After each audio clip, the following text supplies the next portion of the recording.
Good morning, everybody, and thank you for joining us. Welcome. My name is Mary Jane Esplin. I'm a Vice Chair in Equity and Mentorship in our Department of Psychiatry at the University of Toronto. And it is really my pleasure, and I think you're in for a real treat with Dr. Fung's presentation, really timely topic. First, though, I'm going to begin with an acknowledgement of the land on which we work at the University of Toronto, where we study and live. Before I read it, though, I want you to take a moment to situate yourself and think about the land under and around you. You know, we recognize that many Indigenous nations have long-standing relationships with the territories upon which the sites of the Department of Psychiatry are located that precede the establishment of the University of Toronto. So we acknowledge our presence on the traditional territory of many Indigenous nations, including, for example, the Mississaugas of the Credit, the Anishinaabe, the Chippewa, the Haudenosaunee, and the Wendat peoples, just as examples. Today, this land is home to many diverse First Nations, Inuit, and Métis people, and we are grateful to have the opportunity to live, work, and gather on these territories. So we want to acknowledge that Toronto is covered by Treaty 13, signed with the Mississaugas of the Credit, and the Williams Treaty signed with multiple Mississaugas and Chippewa bands. Since this is a virtual gathering, a singular land acknowledgement does not really capture the richness of our distribution across many locations. There are a few places on earth that someone before us has not actually called home. The last year has presented us all with new challenges to our mental health and our health and well-being, ranging from anxiety to isolation. Today, we have a timely topic with Dr. Kenneth Fung, who will talk to us about how to find resilience and joy in the face of the challenges that we're experiencing. Dr. Kenneth Fung is one of our staff psychiatrists and clinical director of the Asian Initiative in the mental health program at the Toronto Western Hospital at the University Health Network. He is also associate professor with the Department of Psychiatry at the University of Toronto. His research, his teaching, and clinical interests include both cultural psychiatry and psychotherapy. Especially, he has expertise in acceptance and commitment therapy, CBT, as well as mindfulness. He conducts research on stigma, resilience, mental health promotion, and immigrant and refugee mental health. He is also a psychiatric consultant to the Hong Fook Mental Health Association and the Mong Cheong Scarborough Long-Term Care Center. He is the president of the Society of the Study of Psychiatry and Culture and past chair of the Transcultural section of the Canadian Psychiatric Association. He is also the past chair and current historian of the Federation of Chinese American and Chinese Canadian Medical Societies.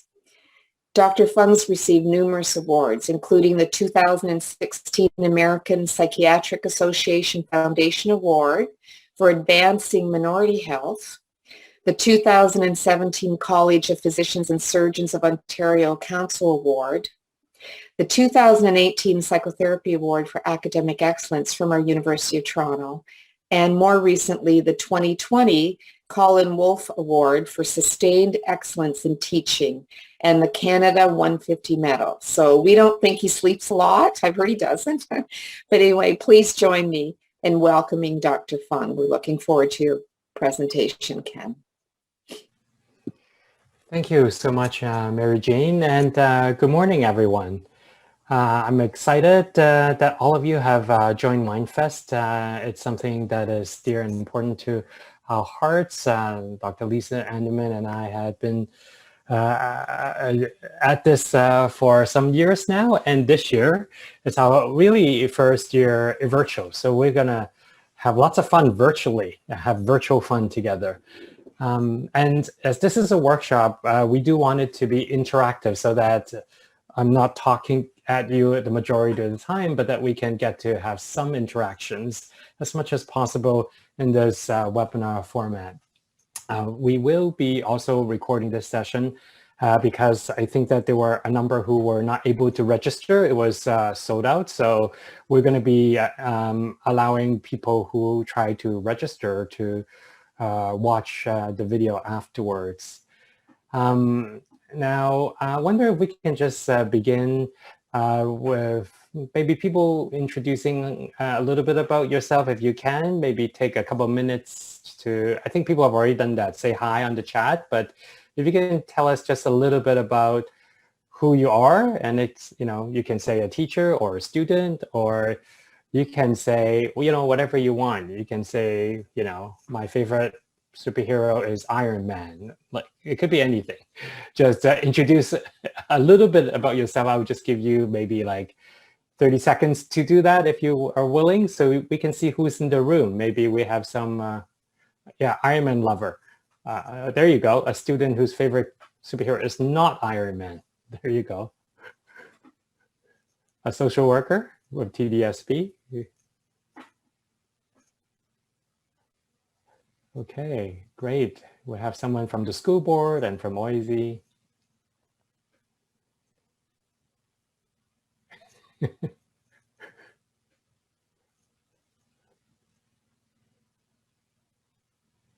Great, great. See, Iron Man did the ultimate sacrifice, didn't he? He won some fans. You love art.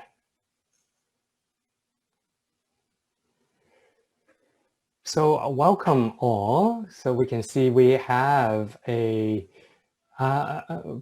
broad, diverse audience, students and teachers and people from the school board. And, we would like to welcome you all. I hope you all feel you're in the presence of, lots of great people and helping each other and supporting each other in this. Wonderful. So pleased to meet you. Don't feel shy about using the chat, because I'll be asking you lots to engage in the chat, so we can be in touch in this workshop. So you're going to do some work in this workshop, as we say. Hi, everyone.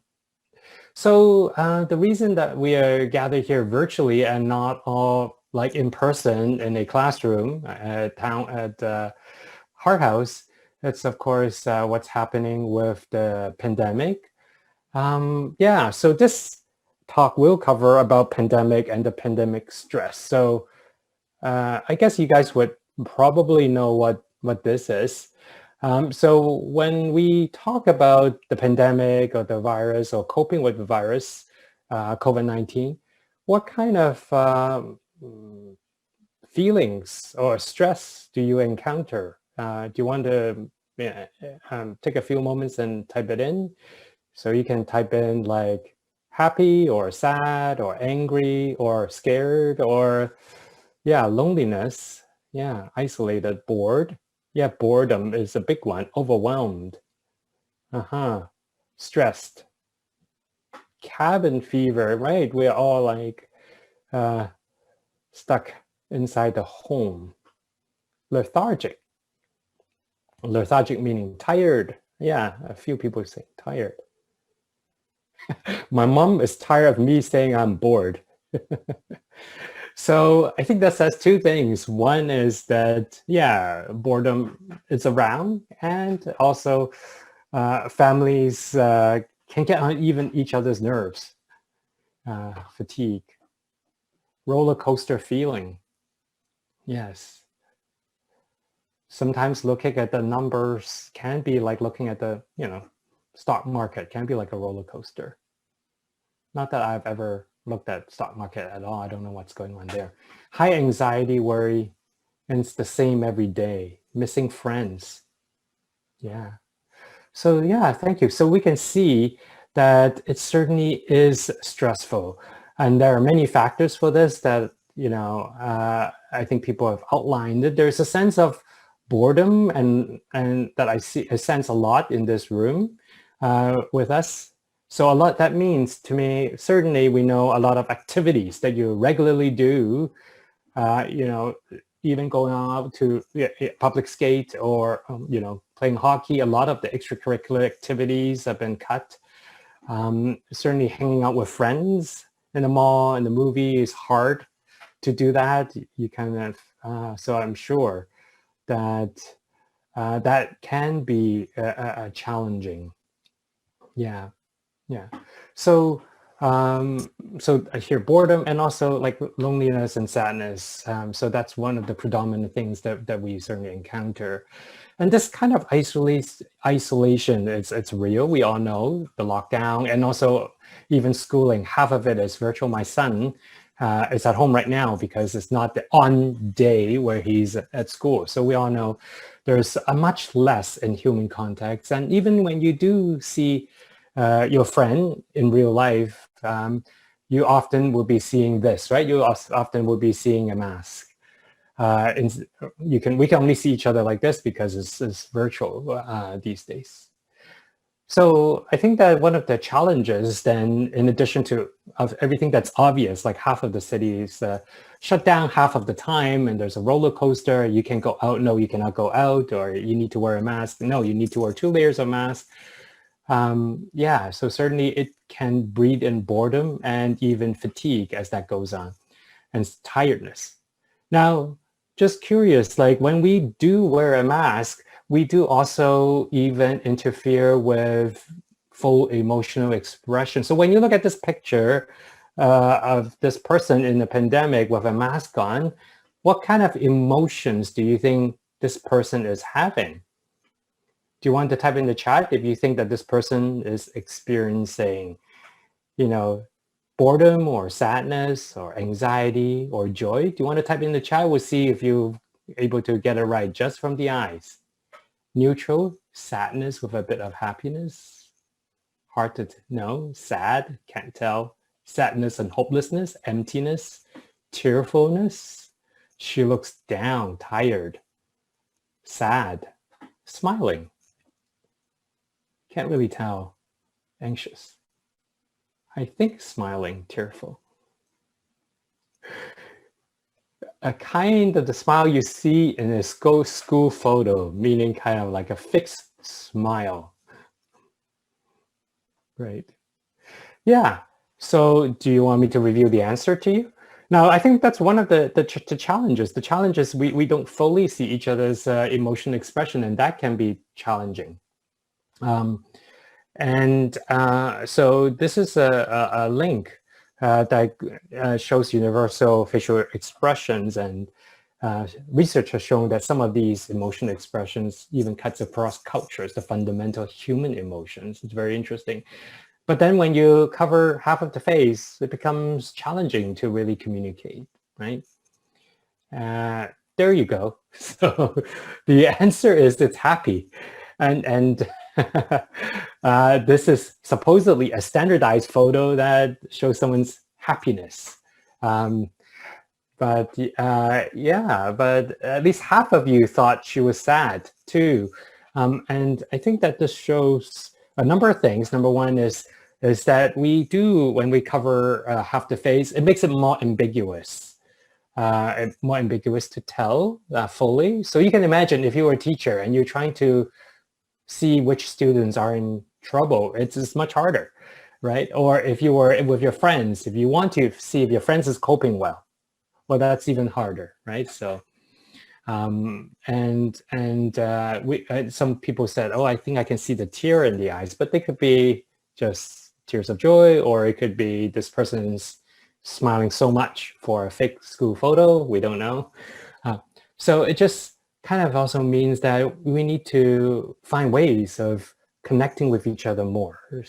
Even smiles we may miss, and emotions we may miss. And of course, if we know that people who are really anxious, we cannot tell. And then the other is very interesting that people might project even your own emotions around it. So if we say then this pandemic can impact on our mental health, what is mental health? Well, this is one definition from the Surgeon General in 1999 that gave a very good definition of mental health. And who's Surgeon General? He's some person who tells you not to smoke on cigarette package. The Surgeon General says. But so the experts suggest this is one definition of how we can have mental health and what it is.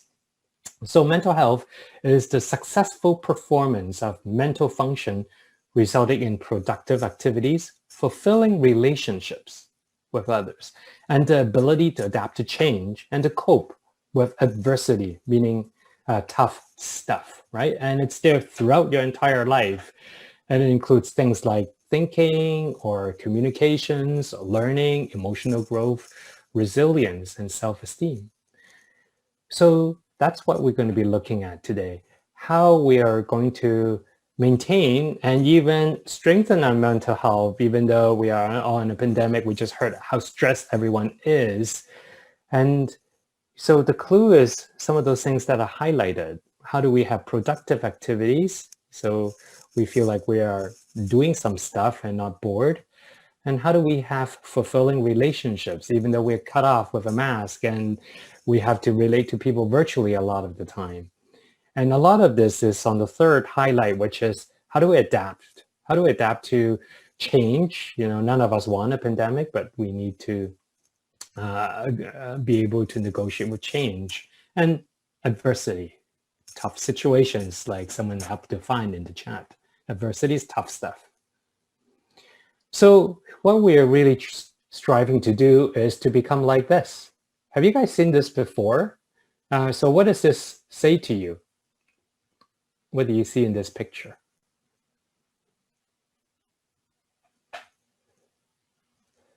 You've never seen this before. Okay. Some has never seen this before. Yeah, so some people say some kind of doll is the, yes, you've got it. Some people say, is it choosing between good and bad? Or is it a Russian nested doll? Oh, yeah, those are good guesses. Actually, you cannot find anything inside the doll. But this is a special kind of doll where, yeah, they rock back and forth. And exactly as someone says, if you push it, it actually does not fall over. Like it kind of bounces back, right? So there is a bouncing back. And if you don't touch it, it won't be wobbly. But if you try to push it, you can never make it stay down. So this message of bouncing back is what we're talking about, resilience, that are we going to encounter stress? And someone says it's like a roller coaster. We're going to encounter stress again and again, but we can be like this doll that never, you can never keep a doll like this down. It's always going to bounce back upwards. And so that's what we're going to be. Yeah, it's a kind of a doll called Roly Poly. If you want to Google that, I think it is common in Asia where I grew up, but maybe also Russia and Eastern European, maybe also. Yeah, so that's what we are doing. When I was doing this live with all the cameras on, everyone starts swaying to the doll. So next time when you feel your stress, see if this rocking motion can help remind you that we can always bounce back up. It doesn't matter what you encounter. There is a possibility of bouncing back up. And like someone says, oh, it's like a dancing party. It's like boing, boing, sound effects. So when we talk about resilience, like a rocking baby, so our idea is to be able to bounce back up. And when we study resilience, a psychologist and myself have been looking at this area of resilience. And we were looking at how do we study resilience, and we look at a model of resilience. So one way of looking at resilience is, yes, there's something internal within you that's like the Russian doll. It's not even Russian doll. I would say a roly-poly doll that's kind of cross-cultural, across many different cultures. So there's internal resilience, right? So oftentimes we do say, how come that person is so happy? That person must be very resilient. So that there is something internal to us that makes us a bit more resilient. And that's true. We can study that. How come some people are more resilient than others? Some people can bounce back quicker than others. And yet that's not the only factor, is it? Because we have to acknowledge that we are influenced by everything else around us. So it's good to also acknowledge that there are such things as external resilience. If we only study internal resilience, some people feel like they're blamed. Like, how come you're sad? Maybe you're not resilient enough. Why don't you bounce back, right? Your sister is doing well. How come you're not doing well? So we need to also take into account the external resilience piece. Because so our resilience come from both internal and external sources. So it's good to kind of keep that in mind. And then interfacing between these two layers are kind of how we relate to the external environment from our internal. How do we cope? What kind of values do we care about? And what kind of pursuits do we engage in? So conceptually, maybe we can look at, oh, how to have better resilience? We can work on internal resilience, but also external resilience. And then also that middle layer of how do we relate between external and external? So when we were studying this too, we noticed that the data also suggests an overlay of another thing, another way of looking at this that we can pay attention to. One is that we have different kinds of needs. So we have what we call essential needs. These are like the foundation, the kind of rock solid ground on the earth that we need to stand on to feel well. So that includes our basic health and wellness, that you're able to sleep well, you're able to eat well. And then externally, a sense of social security, that you have housing, because we know that in the pandemic, that's been stressed by some of people who may not have housing or may have been renting and may be in precarious situations. And their jobs, you may lose your jobs. And for students, you may lose your part-time jobs. I was just talking to a student earlier this week, and the student used to work part-time at a restaurant, as part-time extra income, but can't do that anymore. So certainly your social security, your health and wellness, if you can't sleep well because of this, it's affected. And then that contributes to your day-to-day life satisfaction, that this is another day, right? So you'll get that sense. And then, of course, all of us, in addition to having essential needs, we also have the needs that helps us reach the sky, the full potential living needs, actualization needs, we also call it in psychology. What can make you feel, help you reach your maximum potential?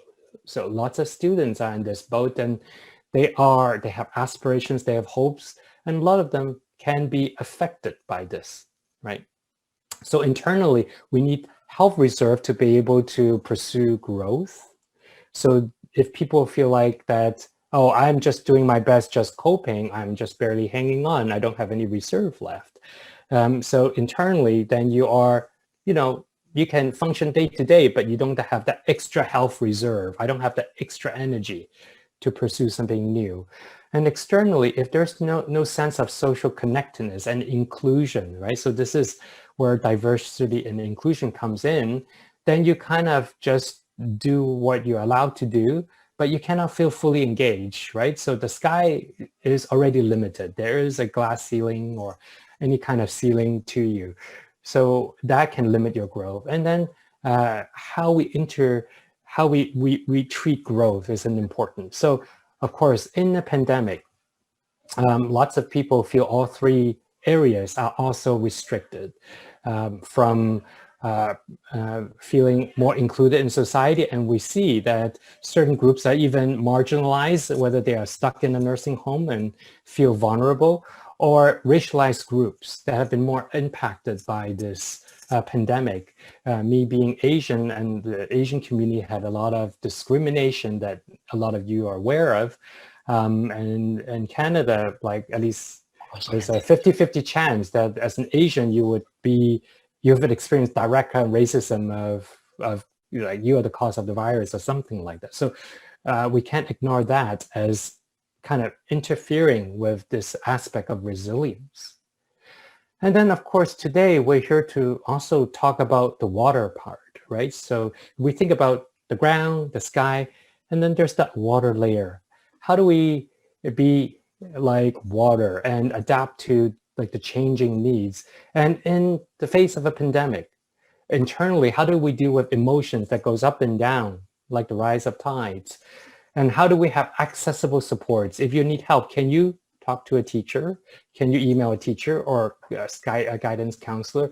And can you get support from a social worker? So all these are important questions. And all of this too can impact on our self-perception. So sometimes our self-perception of self-esteem and who we are can also change, right? So if you are number one in your hockey league and you can't even play hockey anymore, and that's all shut down, you can feel like, oh, who am I? Like, yeah, I can't go to school, I can't play hockey. That's what I am good at, and I can't have my part-time job. I can't go out with my girlfriend. So that sense of self can also feel being undermined. So these are the kind of different areas of need. And if you're interested, that link you see on the bottom will actually give you an online inventory. And if you click on the inventory, it will tell you actually which is a little bit lower than others. Okay. So to help us become even more resilient, and we look at the kind of the internal psyche, we often, as psychiatrists and psychologists, we try to understand how our mind works. And one way of understanding our mind works is kind of just understand what we're thinking, what we're feeling, and what we're doing, right? And what we also can come to understand is how these things affect one another. So we notice if you're thinking more positive thoughts, it can maybe you'll feel more positive, and then you'll do more positive actions, right? And then if you do more positive actions, maybe that will bring you some joy.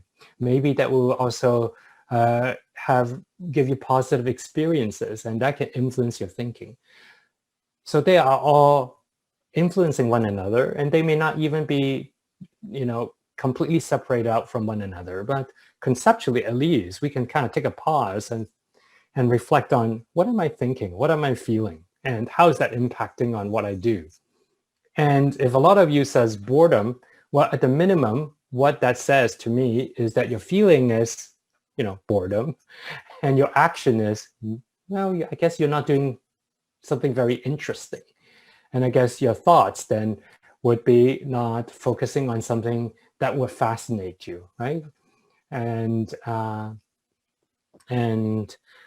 that can include certainly not looking at anything fun. So we would want to shift and change that. So certainly feel free to take a bathroom break if you need to, and come back and join us. So the thoughts, feelings, and actions are three important components that affect one another. So, for example, if we look at this scene, what are the first one or two words that come to your mind when you look at this scene? Just everybody can just type your thing in. What do you think you see? Winter. It's very pretty. Oh, it's very cold. Well, it's very beautiful. You need money when you see the snow globe, peaceful, white beauty, winter wonderland. So isn't that great? In some other groups, I have to say that someone focused on, I have to shovel snow again. I guess all of you don't need to do that. Oh, someone did say hard work. Oh, someone noticed the speed limit as 40. Yeah. So beautiful neighborhood, snowman. So you can see just from one scene alone, you can see different things right away. So this idea of perception, it's very important, right? So you can see from this similar scene with 140 people or so online active. I think there's more inside the classrooms. We can see that some people can see the beautiful scene, some people can see the hard work that goes involved, and some people say you have to be important when you're driving because you're slippery and I can see danger there. So just from one scene, people are paying attention to different things. So we can pay attention to when we're exposed to a situation, just like the pandemic, people would immediately see and focus on different things. And of course, if we add winter is coming or a phrase like that, people then may have additional ideas about what is coming, right? Oh, someone just noticed a stop sign. Now, to the pandemic then, the perception can be so important because to the pandemic, what we can see is danger, right? And danger comes in many forms. It can be physical danger of going out and getting, infected. It can be losing your job. It can be, how am I going to graduate? And some people says, oh, I'm going to miss out the way the school is supposed to be, and this is just not the same. So a lot of people focus then on the danger. And then our ability to cope is like on, your right-hand side of the screen. It can feel like, yeah, I'm coping, but I'm kind of hanging on and I'm trying to show strength, right? And I'm just kind of hanging on. Or maybe you feel tired. A lot of you have shared that you experience tiredness, right? So this perception is also important. And number one is, yes, we need to see the danger, and then we need to do it appropriately. So, all of you need to continue to wear a mask and take precautions. That's important. Or get a vaccine when it becomes available. Hand hygiene is very important. Washing hands is very important. And yes, sometimes it's also perception, right? So if you find out that the tiger is part of a t-shirt, then it becomes a little bit less scary. Maybe it's containable, right?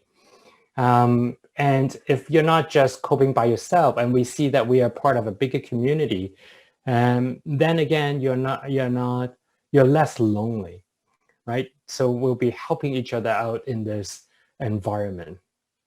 So maybe we can keep this in mind of how we can be supporting one another so that we can see that the danger is contained. It is, we can react to the danger appropriately, but it doesn't have to be the over-looming predator in your life. It doesn't have to eat up all of your life. It can just be part of your life as something that you wear on, like you carry with you, you're aware of it, but it doesn't have to consume you, right? So that's the key, not allow the danger to consume you. There is danger there, and we need to acknowledge it's there, but we can also cope. So I'm going to take you through, we are allowing this together, and you feel more peaceful seeing the t-shirt of a tiger. And so I'm going to take you through this model. You heard in the introduction, I'm interested in ACT. I'm just going to teach you a very simplified version of ACT that is helpful both for maybe teachers to be aware of and for even some students to keep in mind. So sometimes we feel stress. It could be boredom. It could be loneliness. It could be frustration. And so we are kind of alone with our thoughts and feeling like we are tangled up in our thoughts. So on the lower left-hand corner, we can see if you put your hands together, those of you who are able to, I'll invite you to do this. Follow what I do here on screen. Put your hands together and feel that maybe you can push against your hands against one another and feel a kind of tension. So sometimes we feel that tension or boredom or unhappiness or discomfort, right? And if you push against your hands each other, you also feel a sense of tiredness because it's just very entangled. So what we can practice in ACT and in mindfulness is this idea of diffusion. What if we and our thoughts and feelings are separated out like this? So just kind of experience your hands coming apart. So what we want to do is not to get rid of our thinking and feeling, but just to have some breathing room. So just kind of observe your thoughts and feelings. So this is the idea of what people call mindfulness. This idea of instead of inside your thoughts, just kind of observe your thoughts and have that breathing space. So that's why a lot of people talk about breath. So if you just take a breath and just allow it to come apart and say, hey, I'm having these feelings of loneliness, right? So I'm just looking at it, not really fighting with it anymore. And what if you open up? Like pivot your hands. So again, you have to follow me and just do the action and just feel the pivot. So we're practicing, not fighting it, the pivot. So when you pivot, you open up So that's the openness. So you come apart, hey, I have certain feelings, and pivoting to openness, and then coming back to this present moment. So don't get stuck in the past thinking about, oh, last year I would have been in a hockey tournament. I would have gone to a dance. I would have been in the movie theaters, watching another box office flop or something. Or the future, oh, what I'm going to do in the future. How is this going to impact on my future? So let's see if we can find our center line, which is I'm here in this present moment, listening to the best presentation of my life ever. So that's where you are right now, the present moment, right? And then you have a fist and a cup. So we see that, imagine if you have a coffee cup. So every day we have a different cup of coffee or tea, but if we are the cup, right? So like we are not affected by yesterday's news. We throw out the old coffee and we have a new cup of coffee. So we are being the cup. We are being a resilient self that even though yesterday was a nightmare, but today I'm ready for a beautiful story. And then if you pivot your hands again, this represents your values. Ask yourself, what is so important to you that you don't want to let it slip through your fingers in your life? What is truly valuable to you today? Those are your values. And once you discover your values, you can pinky swear. That's the committed action piece. Today, you can do something to make yourself less bored. Like if you care about art, take out a pencil and start doodling, right? So, and if you care about music, make some noise or listen to the radio or, download something from Spotify, right? And dance with your sister, right?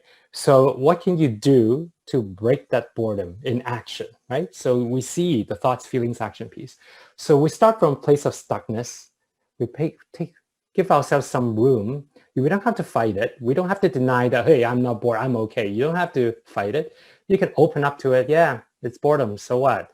Let's see where I'm here right now, and I'm the container of my experience. So what can I do today?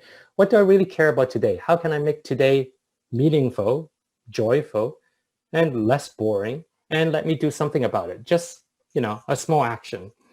But it can start with that commitment to action. So here is something that can help us feel a little bit more flexible.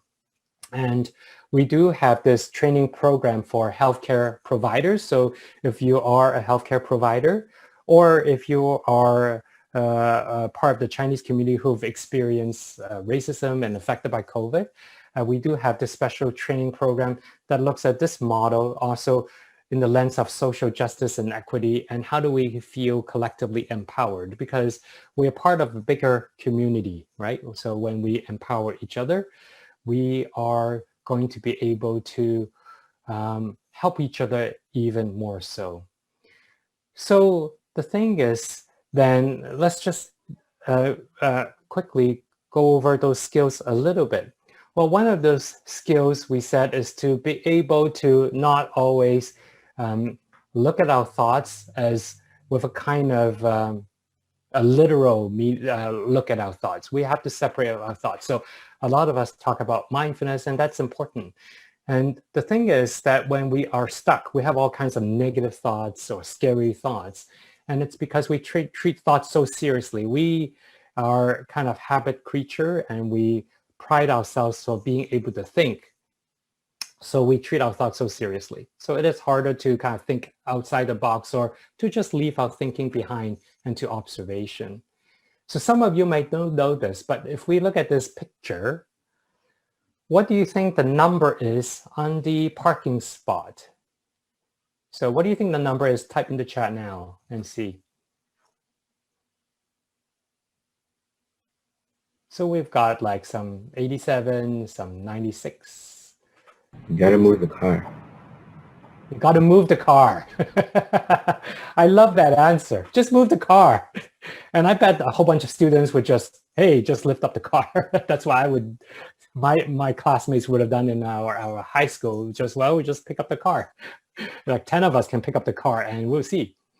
So sometimes when things are not clear, sometimes we need to not look at the habitual way, like your usual way of looking at things. And some of you probably would know this.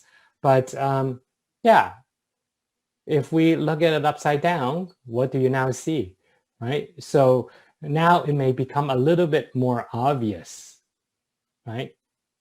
And that's cheating. It is a little bit cheating, isn't it? Or is it, right? Because it even like makes some people feel scammed. But it does depend on which way you're looking at things, isn't it? So sometimes when we're stuck, it's because we are stuck with the usual way of looking at things. And sometimes when it seems like the world is upside down, well, sometimes it's just a matter of shifting perspective. But to do that, we have to let go of our usual way of doing things. What does that mean?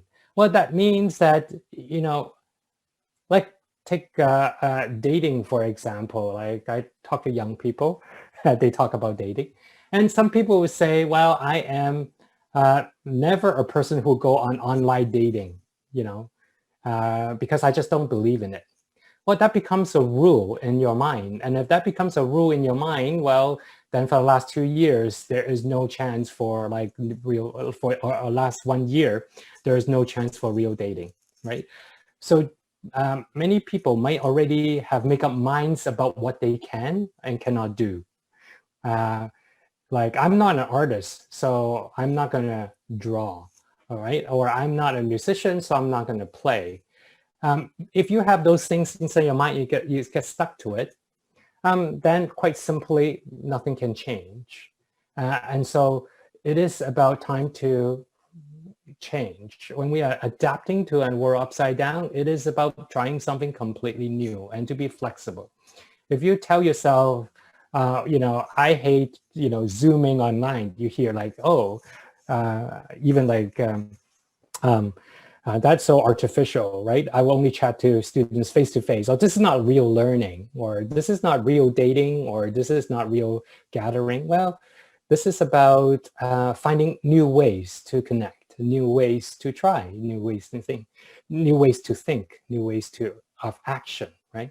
So, like for example, my uncle and aunt, and just true story.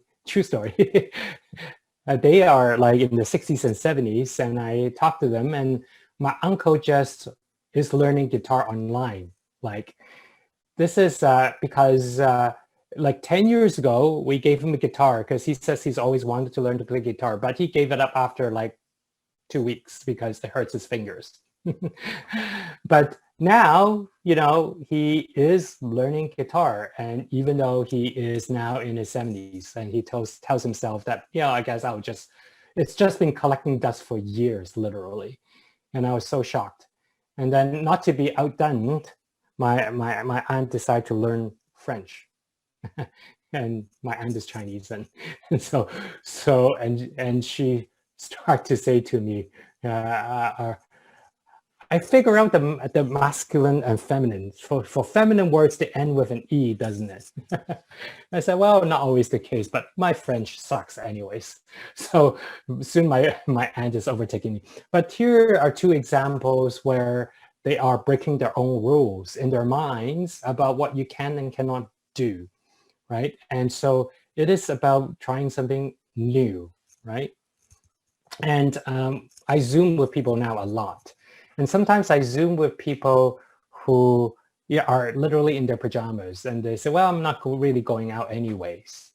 And that's just my rule, right? And a woman was complaining, I've got this outfit. I don't even bother shopping anymore. What's the point? Like, I don't even get to go out. I don't even put makeup on, right? So what's the point?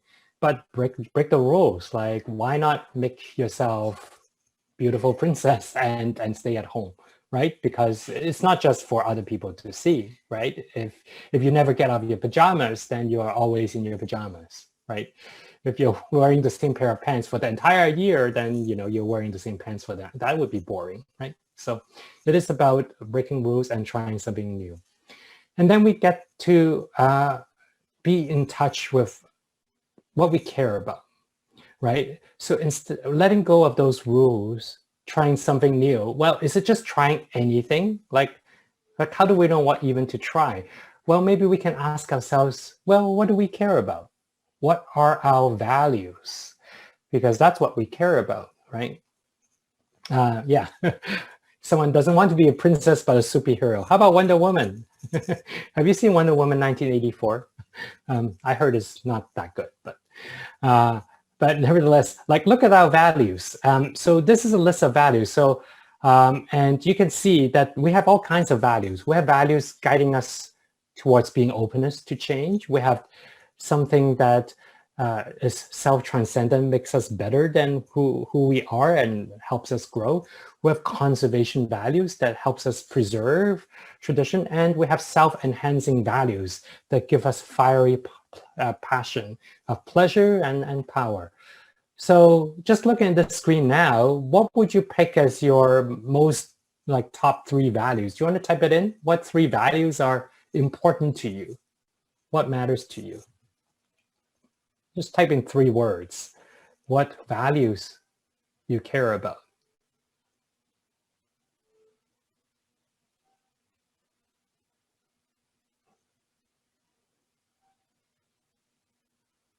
Great. A sense of belonging, security, love, wisdom, open-mindedness, choice and respect, love, independence, spirituality. So isn't that wonderful? You can see someone's value is money. Now, when we see money, we always say, well, money is a vehicle towards our values, right? You know why? Because even if we give you $1 million, that won't automatically make you happy. You think it might, but nobody feels happy just dressed in money and rolling around in money. You have to use money to buy some stuff, and how you spend your money is what you really care about. So in other words, what you underlying care about. If you have money, what will you do? Some people would give some to charity. Some people would buy some stuff for their family or friends. So those are the things you care about. So when we talk about values, then it's not like a set goal, like I must graduate from school or I must, play field hockey or play in a baseball game. So those are very set goals. But values is something broader that guides our life direction. And once you know your life direction, you can be flexible, right? So if you care about a sense of belonging, you cannot hang out in the mall, but you can hang out online, right? So if you care about spirituality, we know that we cannot go to even temple or church, but we can worship online or privately. So it's about flexibility, right? So be certain about what your values are, like the broader, bigger values. And, in this pandemic, think about a new goal, like a brand new goal to help you go towards the directions of values. And when we do that, we start to notice new things. So talk about noticing new things. I want you to kind of watch this image and see what you notice.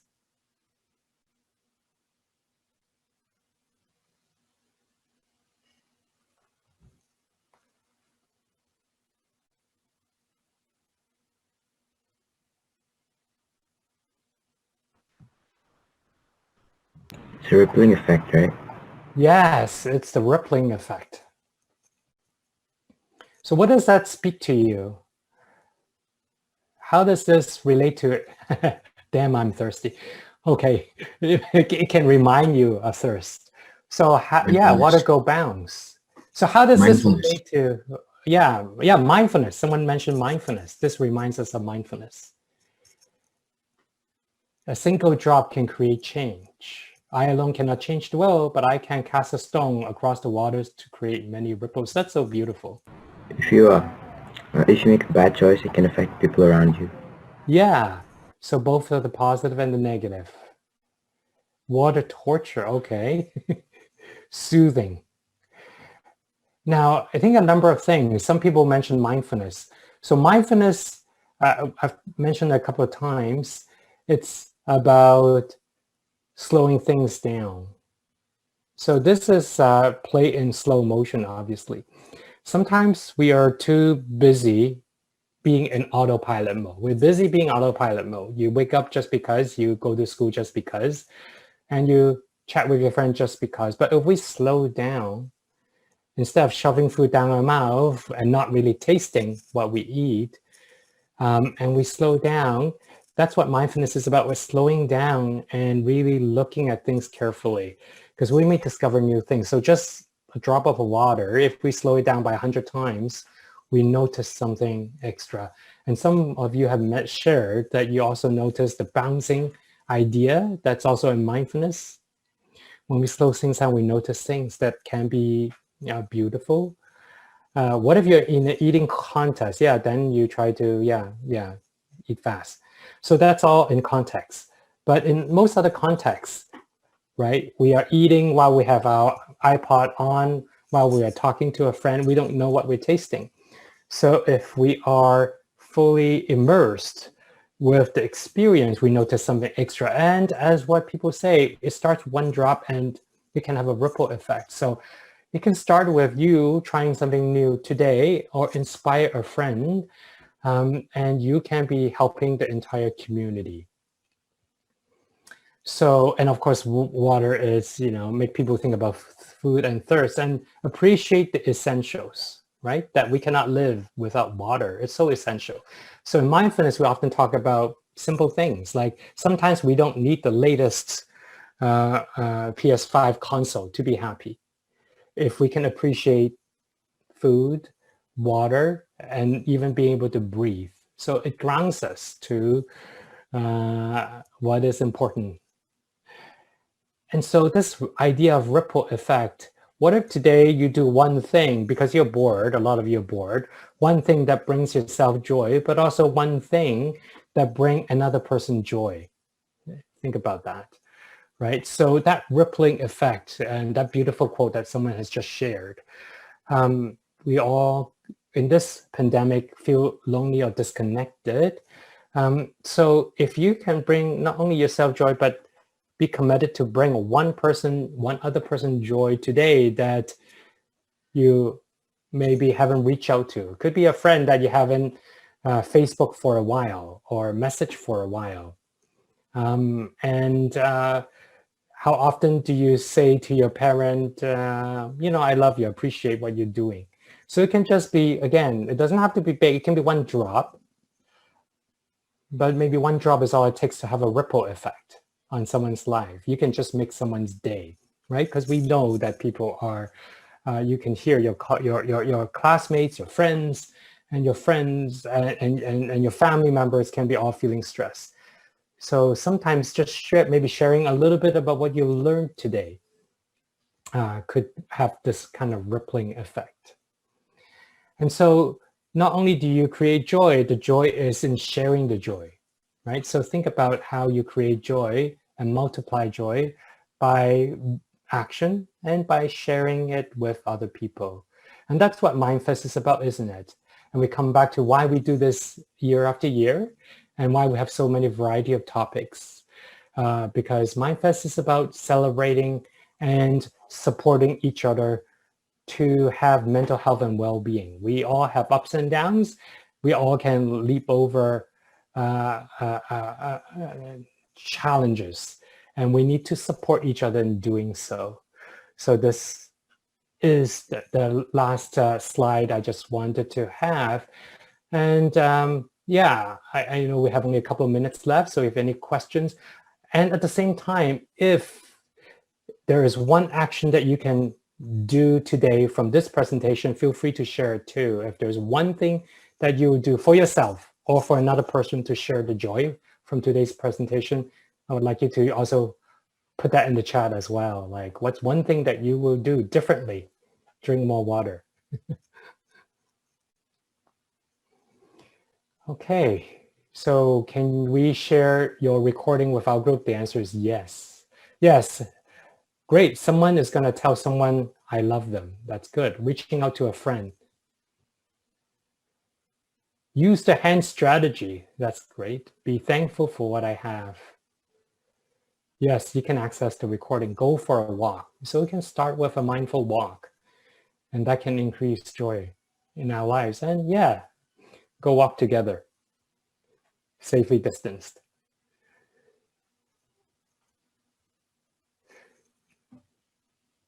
So yeah, I'll give. So I think that this concludes today's workshop portion. I hope you do take something out of this, and you can see and each other's actions and inspire each other's actions. And feel free to share this recording, just like, if you can, even if you don't share recording, if you learn just one small thing that you observe and share it with one person, it could be a friend, it could be a family member. That's what we are here to do, right? To kind of spread the joy around.